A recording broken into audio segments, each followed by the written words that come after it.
Today on the show, I am joined by Alison Levine. Alison has peaked the seven summits of the world, skied to the North Pole, skied to the South Pole, and written a best-selling book, On the Edge, Leadership Lessons from Everest and Other Extremes Environments. She now teaches and speaks on leadership all around the world, and we have the pleasure of having her over here this month in Ireland, in Dublin, speaking at the Pendulum Summit, which should be fantastic. Alison, welcome to the show. Thank you. It's great to be here with you. I'm so excited to come to Ireland for the Pendulum Summit. Well, me too. I mean, like when I read your bio, I was like, oh my word, I have to get this lady on the show. I mean, like, as I said to you before, I've had Pat Falvey on the show before, who's an Irishman who's done similar things. But, for a woman to have done, the seven summits of the world and ski to the North Pole and South Pole is absolutely phenomenal. So massive kudos, massive hats off to you.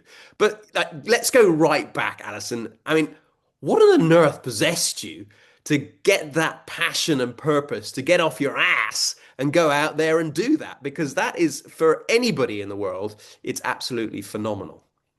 So it's kind of a funny story. I grew up in Phoenix, Arizona, which is incredibly, incredibly hot in the summer. It's unbearably hot. I don't know what it would be in Celsius, I'm sorry, but it can get up to 125 degrees Fahrenheit.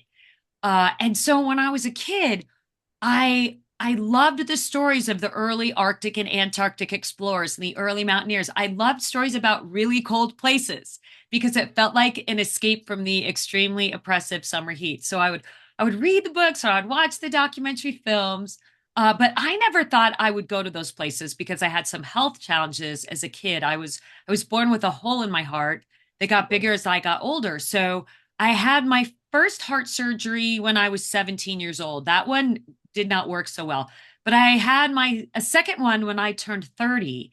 And about 18 months later, this light bulb went on in my head. And I thought, wait a minute, if I want to know what it's like to be these polar explorers, crossing Antarctica on skis, then I should go to Antarctica and try to ski across it. If I want to know what it's like to be these mountaineers going to these remote mountain ranges, then I should go to the mountains instead of watching films about them. And if these other guys can do this stuff, why can't I do it too? So I climbed my first mountain when I was 32 years old, and I'm 59 now and still going. Wow, that's amazing. Jeez, I didn't know that you had a hole in the heart. I thought it was pretty phenomenal and inspirational just without that, but now it's like doubly so. So, and I know you were captain of the first American women's Everest expedition. I'd love to know in terms of, because obviously you do a lot of leadership talks and everything like that now. What's the leadership decision that you're most proud of, that even if the outcome wasn't a summit? Well, it's interesting that you bring up the first American women's Everest expedition because we had to turn around 250 feet from the top in bad weather. And it's gut-wrenching because you spend all the time training. We all between the five of us, we had over 100 years of cumulative climbing experience, and we had all spent years preparing for this. And you raise all the money and you train and you do all this stuff. And then you're thwarted by something that's completely out of your control, right? Bad weather. So, but as a leader, the number one goal of any expedition, come back alive, Mm. right? Come back alive, take care of your people. Come back with all your fingers and toes. Come back as friends with the people that you're with. There are so many other priorities that come before the summit, and you have to make sure that everybody on the team really understands the goal, because you may think everybody knows what the goal of an expedition is, but the goal has to always be come back alive. So, if you keep Mount Everest in perspective, it's just a pile of rock and ice. That's what I tell people all the time. Mount Everest is a pile of rock and ice. You can always go back. But if you do something dumb up there, you may not have the opportunity to go back. And as I said, as a team captain, as a leader, your number one priority is making sure you're taking care of everybody on your team. I love that. So that would be, I suppose, the greatest attribute of a teammate at 8,000 meters. But what would you say is the equivalent that you could put across in terms of a corporate equivalent of that?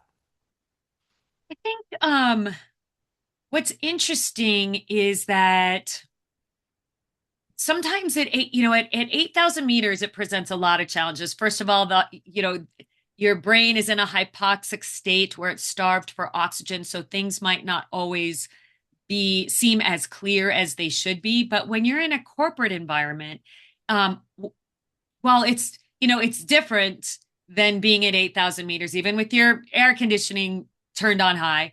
Um, People still may not you may not have total clarity in situations where people need help, because sometimes people don't ask for help, and sometimes people try to cover up situations when they're struggling. And so an important leadership lesson is that to remember that just because somebody is typically a strong performer, right, in the mountains or in a corporate environment, it doesn't mean that they don't need encouragement and that they don't need to be told how important they are to the team and how valuable they are and how much they mean to you as a person. And it's really easy to think sometimes that just because somebody got a raise, a promotion, some recognition at a meeting, or a big quarterly bonus, that they know how important they are. But it is so important to tell people, because sometimes just a few kind words of encouragement can completely change the outcome of a situation. And I've seen that in the mountains when someone's struggling, when you just give them a few words of encouragement. And I've seen that in a corporate environment too, by just making sure people know how important they are to you and how important they are to the team. No, I love that. And I think you're so right. It's so important that even, especially in this day of the Gen Zs and the millennials and everything like that, they need that. They need a bit of inspiration. They need a bit of Well, I'll motivation. I'll share a really interesting leadership lesson I learned from Arnold Schwarzenegger. So Hmm. this is super random because this is in a previous life, I actually worked as deputy finance director for Arnold Schwarzenegger when he was running for governor of California. And I want to share one of the best leadership lessons I learned from him. So it was pretty early in the campaign, and I was very junior. Deputy finance director sounds like a very important title, but I was actually very junior on this campaign. And he had a lot of well-known political consultants and people working for him. And about 5 days into the campaign, he walked by me in the hallway and he said, "How's our mountain climber doing today?"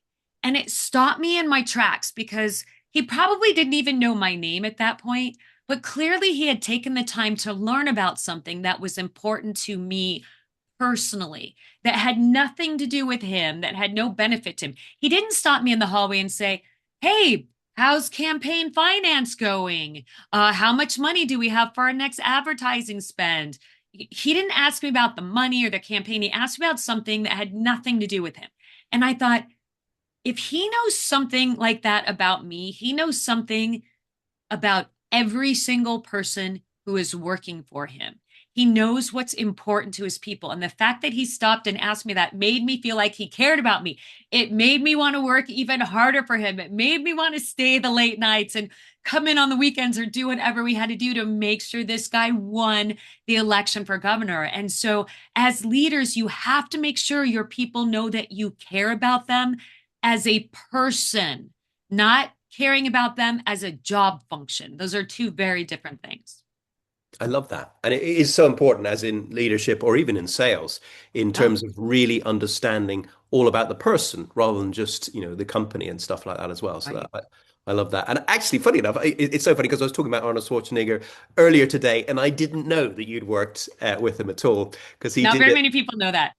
He did some very inspirational a clip on YouTube, which I shared with people about marketing, about you have to advertise, advertise, advertise, otherwise people won't know about you. So no, I'm a big fan. So good on you. And you obviously mentioned that you had a heart condition earlier in life.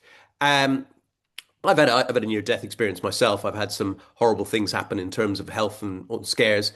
Have you ever having had that heart condition, have you ever been up high up in a mountain and had a bit of a scare or a panic attack or anything like that?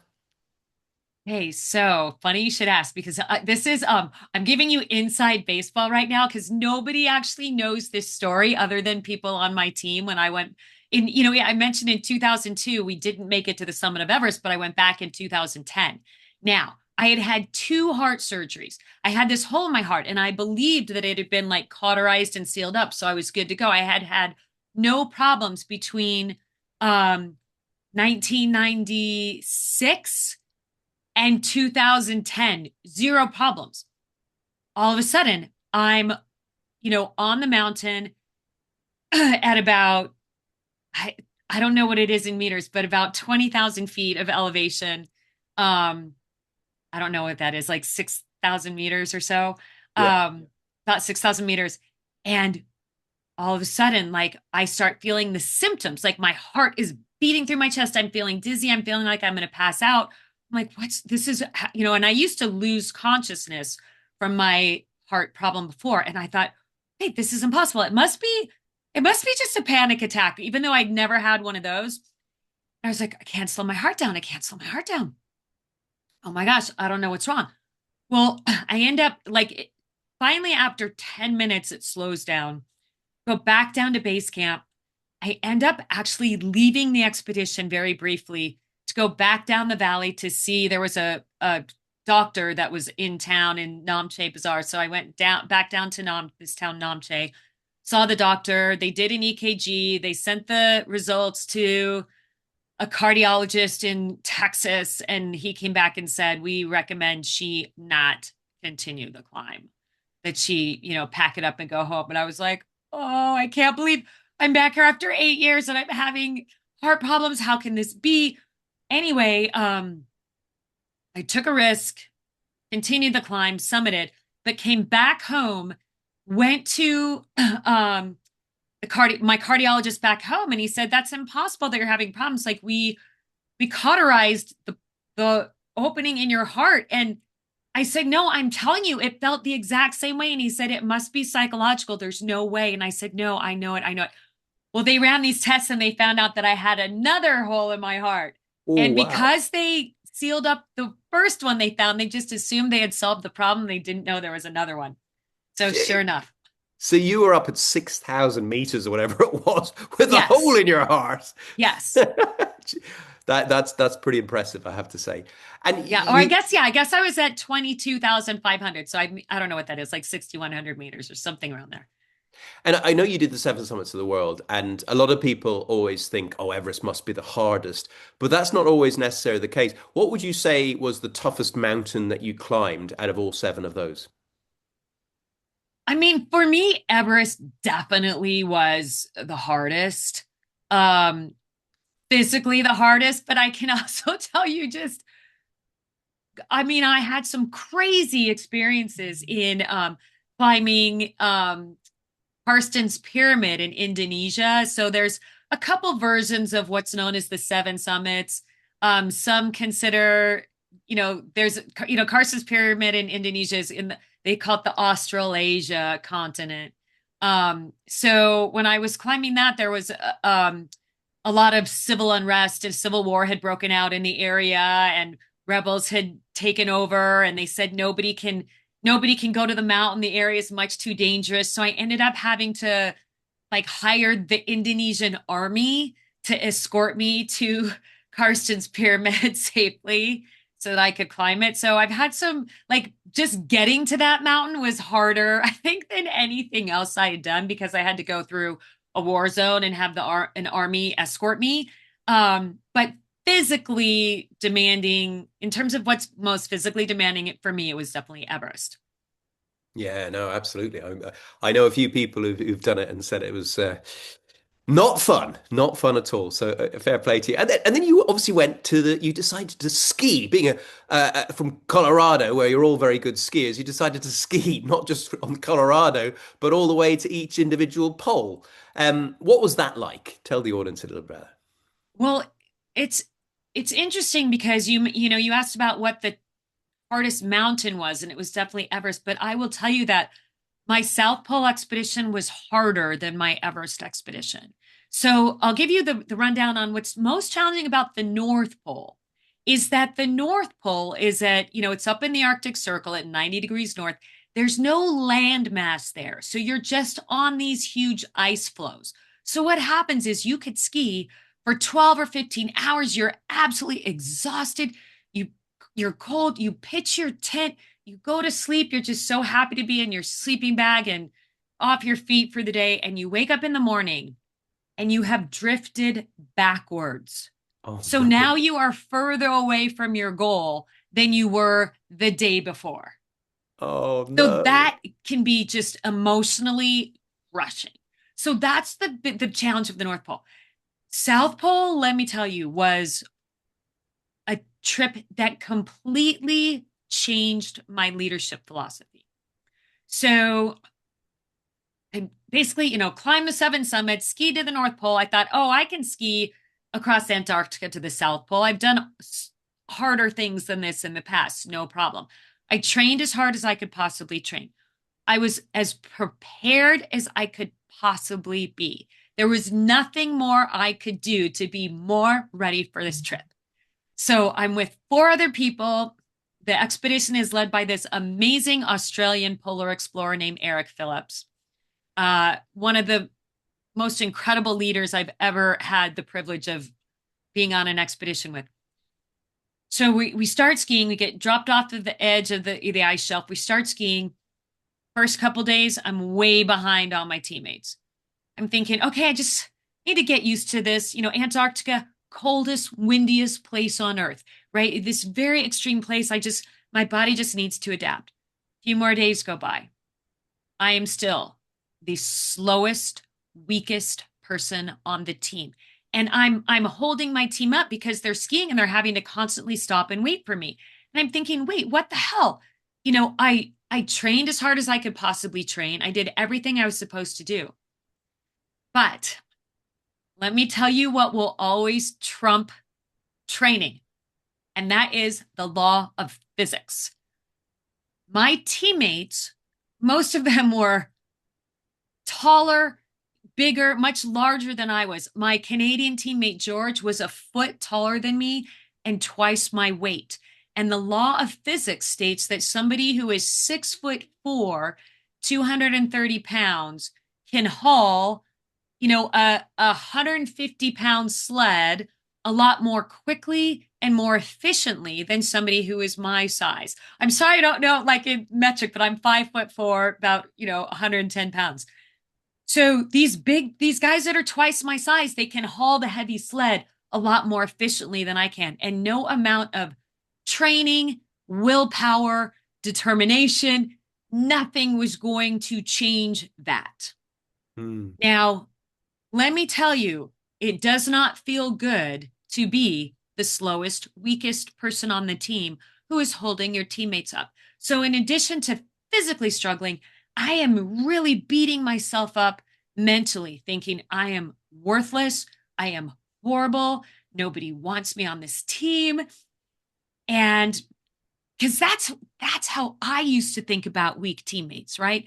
What is this person's problem? I don't want them on my team. They are slowing us down. We would be so much better, more efficient, more productive without them. Why are they not motivated? Why are they lazy? Well, then I became that person that was the slowest, weakest person on the team. Well, the way our team leader handled the situation was something I will never forget because I overheard him talking in the tent to my teammate George, and he was like, "Oh, they're in the tent next to me." And Eric said, "Oh, poor Allison, she's really struggling with the weight of her sled." And George said, "I know she's so much smaller than everybody else. I feel terrible. She's trying so hard." And Eric said, "You know what? I really think we should help her out. Let's take some weight out of her sled." And George said, "Eric, no problem. I'm in."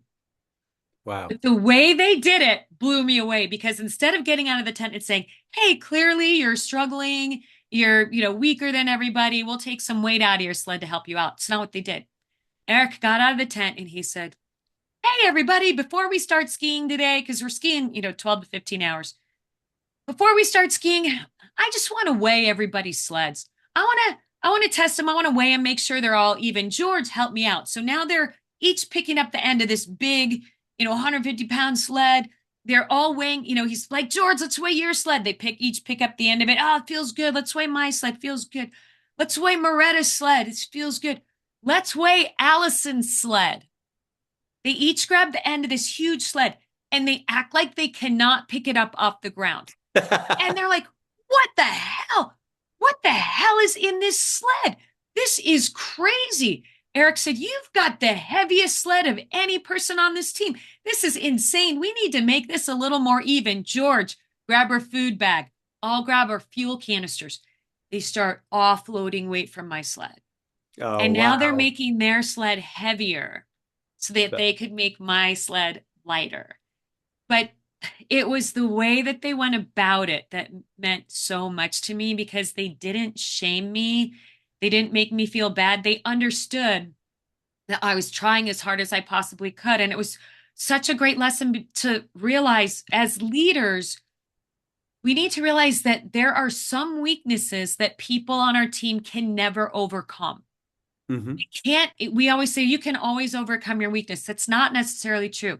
You can't necessarily overcome every weakness, but you can compensate for this weakness. So from that point on, after they took the weight out of the sled, what I noticed was every day you ski, you pitch your tent, and then you build a snow barricade around your tent to protect it from the elements. These tall guys trying to build the snow barricade and dig with the snow shovel, they're wrenching their backs, bending over, trying to shovel snow. Well, at 5'4", I'm closer to the ground. I can shovel snow without wrenching my back. So that next day and every day thereafter, I became the designated snow shoveler and I shoveled the snow and I made the barricades around their tent. And it was actually a way that I could use what I thought was a weakness, my short stature, as a strength. And so I became the best damn snow shoveler on the team. So it's just a great leadership lesson that we as leaders need to help people find the area where they can contribute and where they can really shine. And we cannot expect everybody to be strong in the same areas. I love that. And also as well, that those guys looked at you, put themselves in your shoes and created a situation where there was change made without putting any embarrassment or blame or anything like that. So I'll never forget it. yeah, Like I'll never ever forget it. it's brilliant. Absolutely brilliant. So obviously you've done both poles. You've done the seven summits of the world. You know, do you ever get up in the morning and think, what's next in terms of, do you have that kind of, oh, I need another dopamine hit. Oh, I need to get up that mountain. Or is it kind of like, you're 59 or something, I think you said you were. Yeah, 59. Is it are you done now or is there much more to go? So it's interesting because when I completed the Adventure Grand Slam, which is climbing the seven summits and skiing to both poles, I had a lot of media coverage. And the journalists were like, "What's next? What are you going to do to top that?" I'm like, I don't know. Like, I just got back from Everest and I feel like I just need a little downtime. And like, well, you need to, like, you're going to have to do something big to remain relevant. And I thought, well, we're all relevant. You know what I mean? Like we don't have to risk our lives to remain relevant. And it's interesting because I love the mountains. I live in Colorado where I can get out to the mountains anytime, which is such a blessing. But I've really had a change of heart on this go big or go home philosophy that we hear about so often because over the years I've just seen too many people I know go big and not go home. Mm, And what I realized is that it's great to like have the big dream, like chase the thing, challenge yourself, get out of your comfort zone, do stuff that scares you, do the really, really hard shit. But at the end of the day, the most important thing is coming home to the people that you love and coming home to the people that you care about you, that care about you. And even I know like in a work situation with entrepreneurs or people in sales, like you want to just like go, go, go and make the big sale and hit your numbers and beat your numbers and do all the stuff and come through for your company. But at the end of the day, you got to save the best of you for the people in your life that matter the most. And so I've been on this one woman mission to change that go big or go home philosophy to go big or the go big or go home philosophy to go big and go home, right? Go big and go home. That's the most important thing. So I still love the mountains, but I don't have this desire to risk my life again. I really don't because I feel like I got very lucky between like a couple close calls in 2002 on Everest where the Khumbu icefall collapsed. There was an avalanche. And then 2010 with my heart situation. And also, I've been on expeditions. I was on an expedition in China where a very strong athlete, he was a marathoner, um, got deep vein thrombosis and and died in his sleep in his tent. Very healthy guy in his late 30s. So, I mean, I don't really have a desire to risk my life in pursuit of these activities. I am just as happy going on a hike on a 14,000 foot mountain in Colorado with my dogs and my husband. And I just I still love pushing myself and seeing, how far I can go past my comfort zone. But I really don't have a desire to go back up into the death zone. Yeah, I think that's so important. I love that. I love the fact as well you bring in family as well and the people that you love. I actually literally, as I was telling you before, I was doing some CEO coaching with a CEO that I've been working with for quite some time. And we talked about the business, but we also talked about the importance of being with the people you love and being present for them. Not just Yeah. being with them, but actually being present for them as well. Right. Because if you're so preoccupied with work, like you're gone all day and then you come home and you're still thinking about work and you're talking about work and it's still spinning around in your brain. Like you have to be able to just being present, being physically there is different than being present. So I'm really Mm. glad that you mentioned that.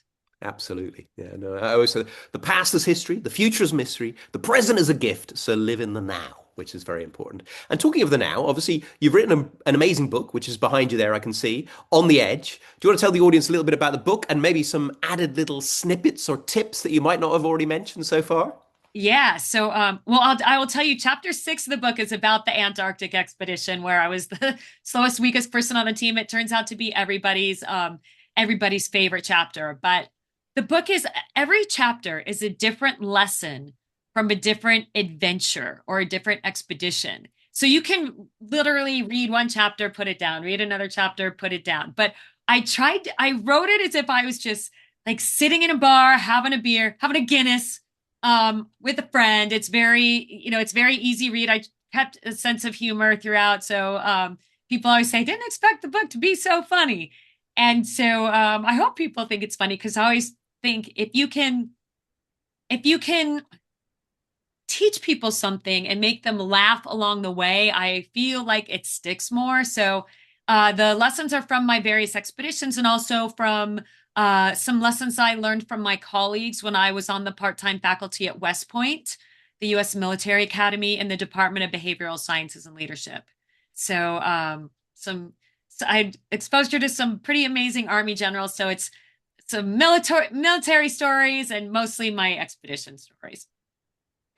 West Point, when you taught at West Point, is there any kind of leadership misconceptions and that you could see quite often, even among these high performers? Yeah, well, there is a misconception that everybody just is like given orders and follows the rules, and that's not the way it is. Like people are strong leaders there, and they know to do the right thing, and they have a what's so interesting about the cadets that attend West Point is that they feel a calling at a very young age to serve their country, and they have a very different type of university experience than typical kids, college kids, university kids throughout the rest of the states, but they just feel this call to serve. And I think it's so moving. And, when they graduate, they're second lieutenants in the Army and they have a big responsibility and they don't get to necessarily choose. They definitely don't get to choose their team.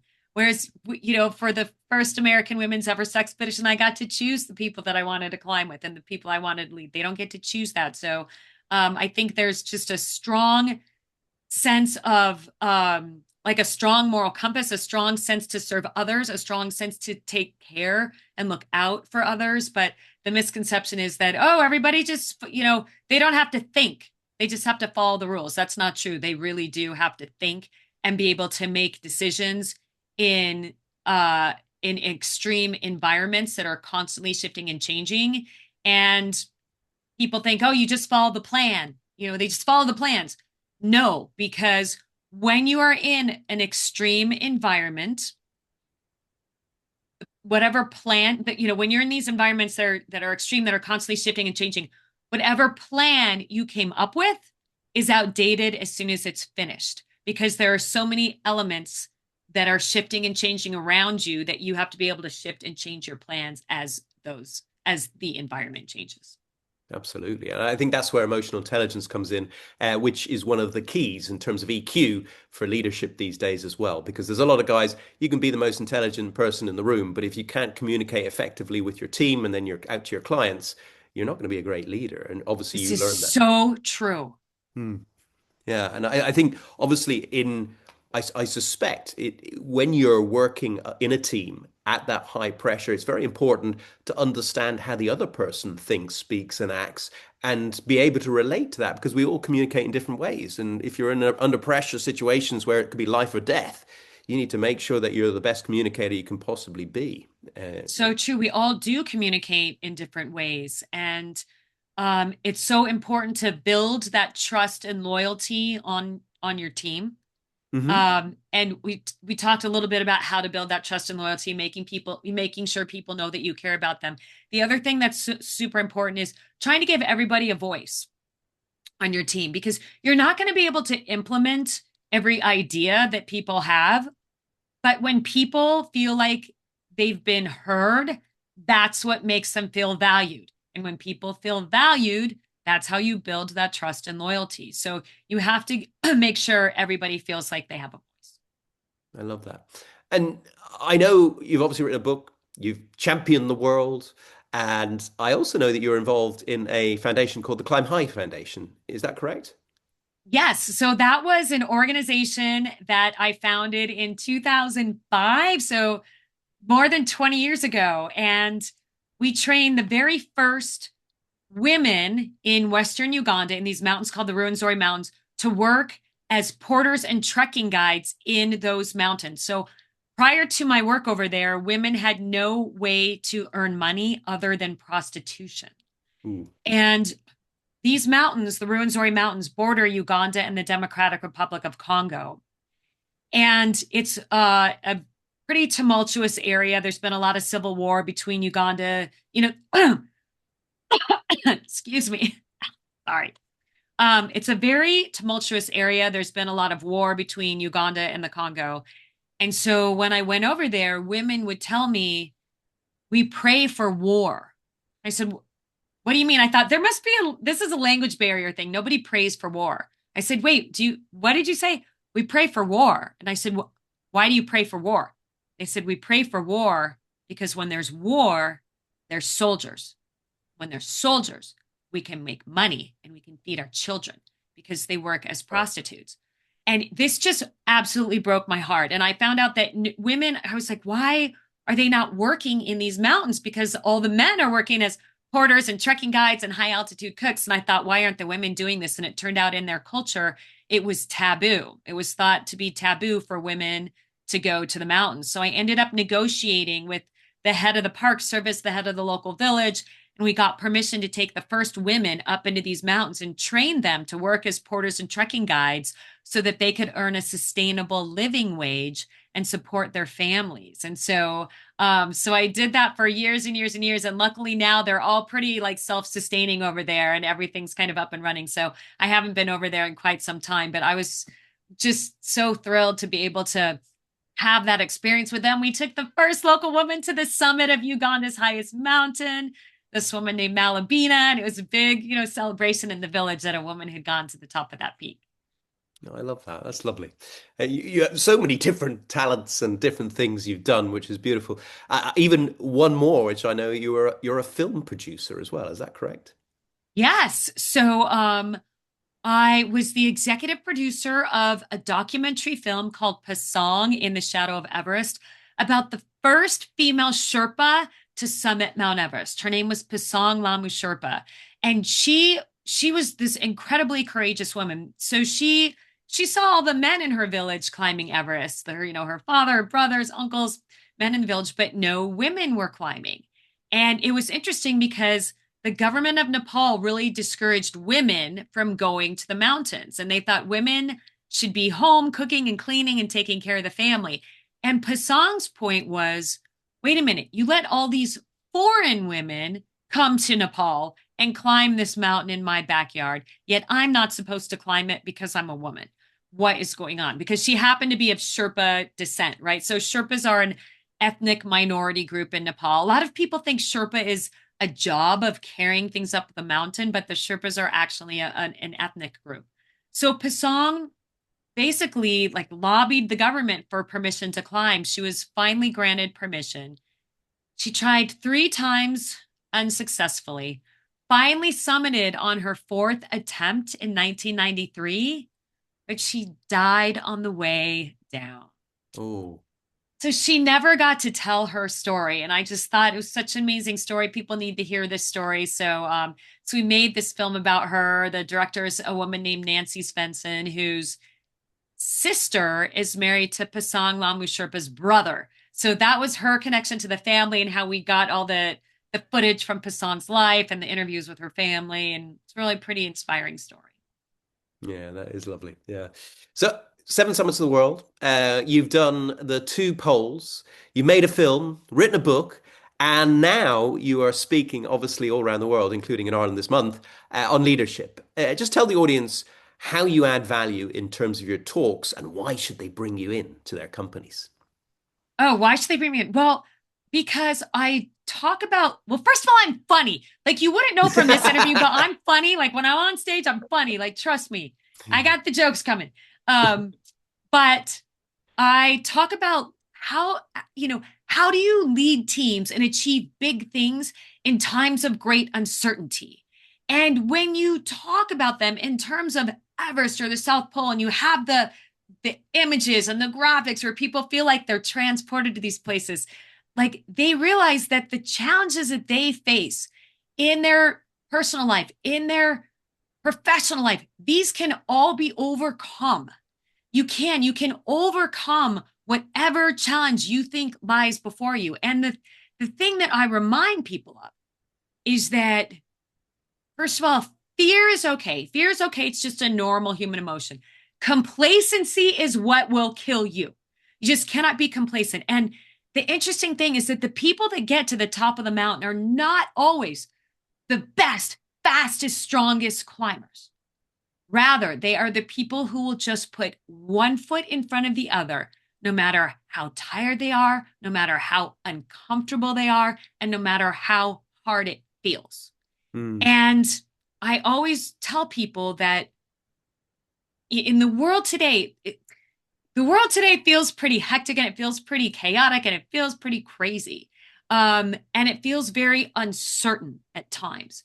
But if you have clarity in your intent, you do not need absolute clarity in the environment.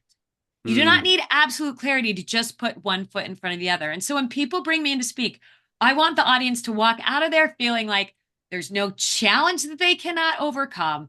There's nothing too hard for them to tackle. And I want them to walk out feeling like there's nowhere else they would have rather been than in that room at that conference listening to Alison Levine's story. No, I love it. And I'm sure they're going to get in for a great treat when you're over here in a couple of weeks as well. And, I know you've had such an amount now of life experience, even though you look 20 years younger than you are. If you were looking back and speaking to your younger 18-year-old self with all this life experience, what would you tell that younger version of yourself? It's interesting. This is another little inside baseball tip, but I just finished writing a one woman show. I just finished writing the script last week about sort of my life and my mindset growing up and what took me to the mountains and what I learned in the mountains. And I think, when I was younger, again, you're going to be like, wow, this is heavy. This is heavy stuff. I grew up in a family where I really didn't feel loved or I didn't feel wanted. And Hmm. so it was very, very difficult upbringing for me. But when I went to the mountains and I felt alone, like I'd go to the mountains by myself and it felt alone and it made sense because I'm like, well, of course I feel alone here. because there's no one around me and I'm by myself in a tent. So it made sense, but it didn't make sense when I was in my house. But then when I met people in the mountains, I felt this bond and this I felt cared about. I felt like people were looking out for me. I felt like this I discovered this family in the mountains. And it's what I didn't have when I was at home with my actual family. And so I think like I just had so much like turmoil as a kid and so much like longing for feeling cared for and feeling like I had bonds with people. And I would just tell myself as a kid, like, you will find that. It might not be with your immediate family, but you will find that later. And you did on the Antarctic when you had your family around you looking after you, which is lovely, Yeah. which is beautiful. And final question, you are again not directly linked to this what you just talked about, but is there anything else? Imagine you're 95 or 100 years of age, and I give you a stage in front of 10,000 people, and we beam it out on this platform, this podcast, to the 8 billion people around the planet. What legacy, what message would you like to leave with the world in some way or form? I think the legacy would be that reminding people that we have an opportunity every single day to have a positive impact on the people around us. And it doesn't come from climbing mountains or reaching the South Pole. It comes from just being an encourager, being the person to share a few kind words of encouragement with the people around us. And that's really how you have impact in the world. It's not by climbing a mountain. It's by just being there to encourage people when they're struggling. And again, we have an opportunity every single day to have an incredible amount of impact through a few kind words. And I really want that to be my legacy. I love that. That's very, very much. You can give a smile, you can give a kiss, you can give a hug to anybody at any time if you really want to. And that's a beautiful legacy to leave. Alison, we're really looking forward to seeing you over here in Ireland. I hope to get to meet you in person. It's been I an hope so too. Thank you so much for having me on your show. I'm so honored that you reached out to me. So thank you. Not at all. It's my pleasure. And I wish you every success going forward as well. You as well. Thank you. My name is Doug Gordon, and you've been listening to Alison Levine on Inspirational People, Inspirational Stories. I'll be back next week with another inspirational guest. In the meantime, if you need to get in touch, please contact me at doug@dougdgordon.com. From all us here in the team of the show, I wish you a truly inspirational week and look forward to seeing you next time. Bye for now.